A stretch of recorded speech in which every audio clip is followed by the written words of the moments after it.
Pembahasan pertama untuk mata kuliah stratifikasi, mobilitas, dan kebijakan sosial adalah mengenai pengertian stratifikasi dan mobilitas sosial. Sebagai pendahuluan, kita melihat bahwa stratifikasi sosial merupakan fokus penting dalam sosiologi, di mana stratifikasi mengamati proses-proses perubahan sosial secara cermat. Studi stratifikasi itu bermanfaat untuk melihat bagaimana sebaran kekuasaan dan kepentingan dalam masyarakat yang akhirnya bisa digunakan untuk usulan pembuatan kebijakan dalam upaya untuk mewujudkan masyarakat adil dan makmur. Lalu apa yang disebut dengan stratifikasi sosial?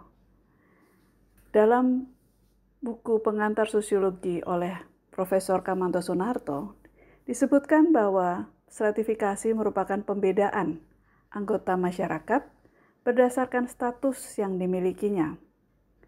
Kemudian Giddens mengatakan bahwa kesenjangan yang ada antar individu ataupun kelompok di dalam masyarakat disebut sebagai stratifikasi. Lalu bagaimana sifat stratifikasi sosial? Terdapat paling tidak 3 sifat, yaitu bersifat universal, tetapi bervariasi. Kedua, stratifikasi selalu ada kapanpun dari masa ke masa. Dan ketiga, stratifikasi diwariskan dari satu generasi ke generasi berikutnya. Apa yang menyebabkan terjadi stratifikasi?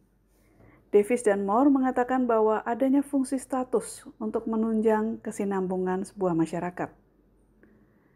Marx mengatakan penyebabnya adalah adanya dinamika masyarakat. Kemudian Weber memberikan pendapat bahwa penyebab stratifikasi karena adanya persaingan dan konflik, baik dalam hal kekuasaan, ekonomi maupun prestis. Lalu apa dampak dari stratifikasi sosial? Dalam keseharian kehidupan sehari-hari, kita bisa melihat adanya dampak terhadap perilaku, gaya hidup, harapan hidup, sikap politik, kualitas hidup, dan sebagainya. Dalam melihat atau melakukan studi mengenai stratifikasi sosial, terdapat beberapa pendekatan yang bisa digunakan. Yang pertama, pendekatan struktural fungsional. Davis dan Moore mengatakan bahwa tidak ada masyarakat yang tidak terstratifikasi. Bahkan, stratifikasi merupakan suatu keharusan dalam sebuah masyarakat. Kemudian pendekatan kedua, yaitu pendekatan konflik, mengatakan bahwa stratifikasi sosial menciptakan sistem ketimpangan dan ketidakadilan dalam masyarakat. Demikian yang dikatakan oleh Tumin. Sedangkan pendekatan yang lain, yaitu pendekatan interaksionisme simbol, menyebutkan bahwa fokus kajiannya adalah pada bagaimana interaksi di tingkat mikro merefleksikan dan menciptakan kondisi kesenjangan kekuasaan. Lalu bagaimana cara kita mempelajari stratifikasi sosial? Terdapat 3 cara, yaitu pertama, objektif. Kita mempelajari stratifikasi dengan menggunakan dimensi-dimensi objektif seperti pendidikan, pekerjaan, dan penghasilan. Kemudian, secara subjektif, di mana seseorang menilai status diri mereka sendiri.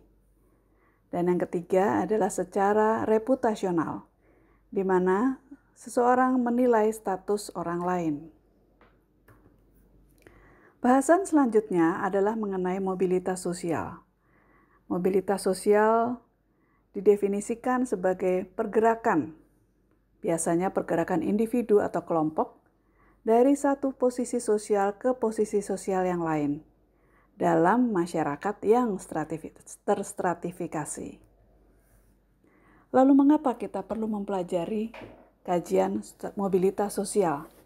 Terdapat beberapa hal yang penting dilakukan dalam mobilitas sosial, yaitu pertama, dengan melakukan kajian mobilitas sosial, kita dapat melihat adanya indikasi atau tidak adanya indikasi struktur dan sistem kesetaraan kesempatan dalam sebuah masyarakat. Kedua, kita bisa melihat bagaimana kesempatan hidup individu atau kelompok.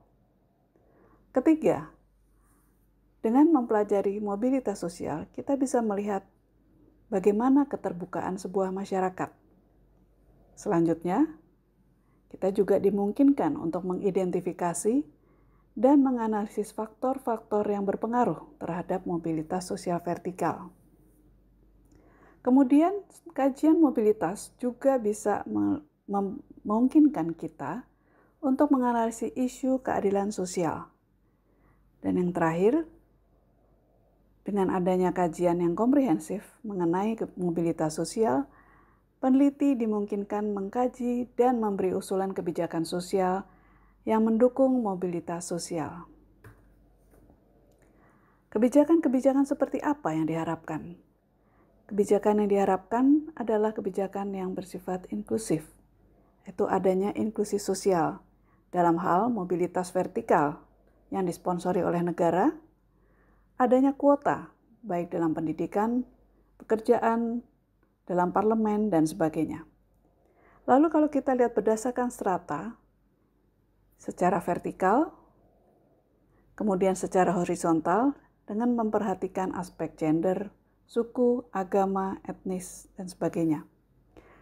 Dan juga pemikiran inklusi sosial juga perlu dicantumkan dalam konstitusi.